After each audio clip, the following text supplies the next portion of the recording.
तो अब हम बीज व्यंजक को बेस बनाकर बहुपद के विषय में जानते हैं। बहुपद क्या होता है? तो जैसा कि आप देख रहे हैं कि परिभाषा में लिखा हुआ है कि वे बीज व्यंजक जो a0 x पर पावर 0 प्लस a1 x पर पावर 1 प्लस a2 x पर पावर 2 प्लस a3 x पर power 3 dot dot an x पर पावर n के रूप में हो, उसे क्या कहते हैं? बहुपद कहते हैं। जिस बीज व्यंजक को इस रूप में आप देखोगे, इस रूप में कहने का मतलब कि a0 a1 a2 a3 के रूप में कोई वास्तविक संख्या हो, उसके बाद x पर पावर 0, x पर पावर 1, x पर पावर 2, x पर पावर 3 डॉट डॉट के रूप में चर राशि पर घात हो, तो इस तरह का कोई अगर बीज व्यंजक आपको दिखता है तो आप उसको क्या कहेंगे? बहुपद कहेंगे। तो आप इस बहुपद के व्यापक रूप पर इस तरह से बैठा करके समझ सकते हो बहुपद कैसे बनता है। तो बहुपद से पहले आप ये देखना कि बीज व्यंजक बनता है कि नहीं बनता है।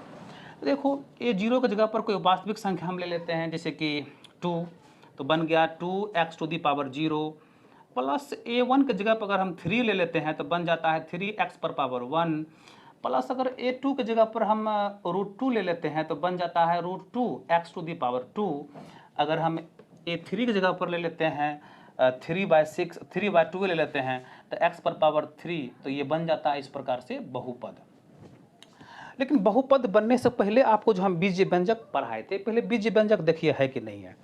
बीज व्यंजक का हम परिभाषा बताए थे कि बीज व्यंजक में चर और अचर राशि और किसी न किसी गणितीय संक्रियाओं के रूप में रहता है। तो इसमें देखिए ना, हर एक पद में क्या आपको दिख रहा है कि हर एक पद में चर अचर राशि है, देखिए, और कोई ना कोई वास्तविक संख्या है, कोई ना कोई चर है। और वैसे तो इसमें चर x ही है, y भी हो सकता है, z भी हो सकता है। लेकिन एक और बात इसमें ध्यान से देखिए कि पहले घात चर का 0 है, फिर 1 है, फिर 2 है, फिर 3 है, फिर डॉट डॉट करके आगे जाएगा। मतलब घात जो है ना चर का, इसमें सीरियली है, और कोई भी घात ऋणात्मक नहीं है।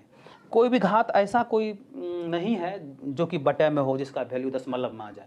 तो मतलब साफ स्पष्ट है कि ऐसा बीज व्यंजक को हम बहुपद कहेंगे जिसमें कि चर का घात कोई न कोई पूर्ण संख्या के रूप में हो। पूर्ण संख्या मतलब कि शून्य से शुरू होने वाली संख्या होना चाहिए, बाकी जो भी आएगा आगे चल के संख्या वो सब धनात्मक पूर्णांक के रूप में होना चाहिए। तो धनात्मक पूर्णांक के साथ साथ 0 भी शामिल कर दिया जाए तो उसको आप कहते हैं कौन सी? पूर्ण संख्या। तो पूर्ण संख्या के रूप में अगर चर का घात मौजूद हो इस तरह से सीरियली, और वो दोनों चर दोनों के रूप में हो, साथ में हो, किसी न किसी गणितीय संक्रियाओं के माध्यम से, तो आप उस रूप को क्या कहते हैं? बहुपद कहते हैं।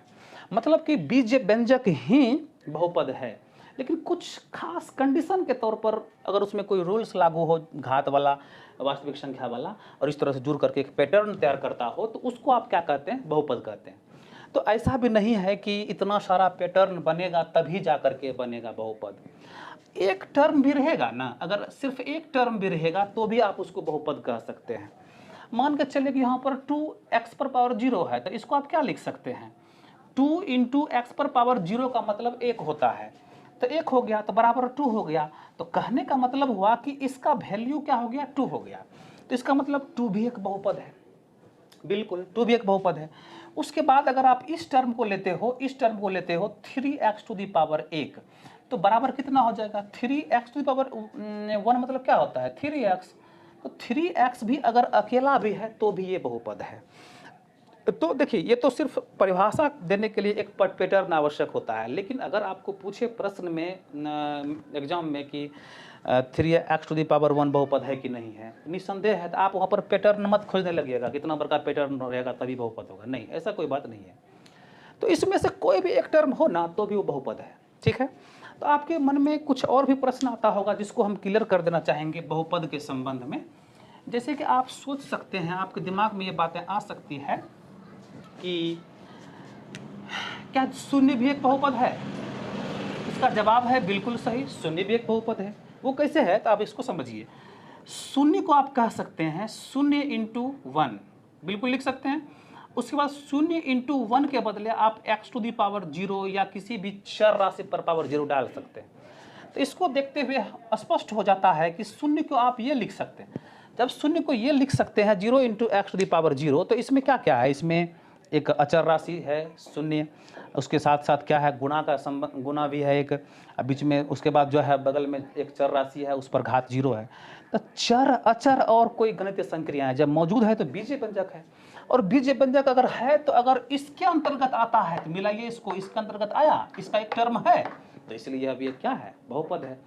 तो मतलब कोई भी बहुपद आएगा ना आपका, तो इस ये जो आपको स्टेप हम बना कर इसमें समझाए हैं, इसका जो व्यापक रूप होता है, इस व्यापक रूप में से ही कोई ना कोई एक टर्म आएगा, तभी उसको बहुपद कहिएगा। अगर इसमें से किसी एक फॉर्म में नहीं आया आपका कोई बीजीय व्यंजक, तो निसंदेह आप कह दीजिए कि बहुपद नहीं है। तो कुछ ऐसा भी एग्जाम्पल लेकर दिखाते हैं आपको जो बहुपद नहीं होगा। जैसे मान के चलिए कि आपको रूट एक्स दे दिया, ठीक है, तो रूट एक्स के विषय में आपको पूछ रहा है क्या बहुपद है। देखिए इसमें कहीं पर रूट का चर्चा है नहीं है। देखिए सिर्फ आप रूट देख करके भी नहीं कह सकते हैं कि ये बहुपद नहीं है, इसको थोड़ा सा हल करके देख लिया कीजिए। तो इस पर x⁴ 1/2 हो जाएगा, क्योंकि रूट का वैल्यू होता है 1/2। किसी भी संख्या पर अगर रूट है तो उसका वैल्यू होता है घात 1/2। इसलिए क्या इस रूप में कोई भी टर्म है, इसमें खोजिए आप, तो जवाब है बिल्कुल नहीं। क्योंकि देखिए घात जब भी बटे में हो जाता है तो बहुपद नहीं होगी। हाँ बीजीय व्यंजक हो सकता है ये बिल्कुल, लेकिन बहुपद नहीं हो सकता है। उसके बाद अगर आपसे पूछा जाए क्या 1/y², अगर इसका बात करें तो क्या बहुपद है। देखिए ये देखने में बिल्कुल लग रहा है कि ये बहुपद है, लेकिन इसमें कन्फ्यूजन आपको नहीं होना है, ये बहुपद नहीं है। ये बीजीय व्यंजक है लेकिन बहुपद नहीं है, क्योंकि देखिए इसको जब आप एडजस्ट करोगे तो आ जाएगा 1 × y⁻², ठीक है। तो ये आ जाएगा कितना, y⁻²। देखिए ये बीजीय व्यंजक जरूर है लेकिन बहुपद नहीं है, क्योंकि बहुपद होने के लिए इस फॉर्म में होना आवश्यक है जो फॉर्म आप बोर्ड पर लिखा हुआ है, ठीक है। तो आप देखो तो इस फॉर्म में कोई ऐसा पद है इसमें व्यापक रूप में है, तो बिल्कुल नहीं है। नहीं है तो फिर आप इसको कैसे कह सकते हो बहुपद, ये बहुपद नहीं है। तो आपको सिर्फ ये ध्यान में रखना है व्यापक रूप। व्यापक रूप मतलब कि first term, second term, third term, ये जो है ना, इस रूप में जो है, इस रूप को ध्यान में रखिए, आप कन्फ्यूजन कभी नहीं करोगे। जैसे ही किसी न किसी टर्म से आपका ये मैच कर जाएगा, समझ लीजिएगा कि ये बहुपद है। कहीं भी मिस हो रहा है, या कहीं पावर माइनस में आ रहा है, या फिर कहीं चर को रूट में डाल दिया है, या कोई ऐसा फॉर्म दे दिया है जो इससे मैच नहीं कर रहा है, तो आप निसंदेह कह दीजिए कि बहुपद नहीं है। ठीक है, तो अभी तक हमने जो आपको समझाया बहुपद के विषय में समझाया। तो चलिए हमारा एक छोटा सा प्रयास था आपके लिए, जिसके माध्यम से हम आपको समझाना चाहते थे बहुपद क्या। आप देख ही रहे हैं कि हम लगातार पिछले 2-3 दिन से लगातार वीडियो बनाते जा रहे हैं आपके लिए, और आपको अच्छी तरह मालूम होगा कि वीडियो बनाने में थोड़ा सा मेहनत लगता है। तो आप ये भी जानते हैं कि हमारा चैनल नया है, और न्यू चैनल को आगे बढ़ाने में आप लोग का अगर सपोर्ट नहीं रहेगा तो फिर चैनल आगे कैसे बढ़ेगा। इसलिए यदि आपको थोड़ा सा भी हमारी वीडियो से कुछ लाभ हो रही है, आपको ऐसा महसूस हो, तो आप निश्चित रूप से वीडियो को शेयर कीजिए, लाइक कीजिए और सब्सक्राइब जरूर कीजिए, ताकि मेहनत हमारा जो हो आपके लिए कर रहे हैं, ये लगातार मेहनत करने में और भी हम कॉन्फिडेंस को लेकर आ सकें। क्योंकि जब हमारा चैनल थोड़ा सा और आगे बढ़ेगा तो हमारी कॉन्फिडेंस और भी आगे बढ़ेगी, और हम आपके लिए और भी एक से एक धमाकेदार वीडियो लाएंगे।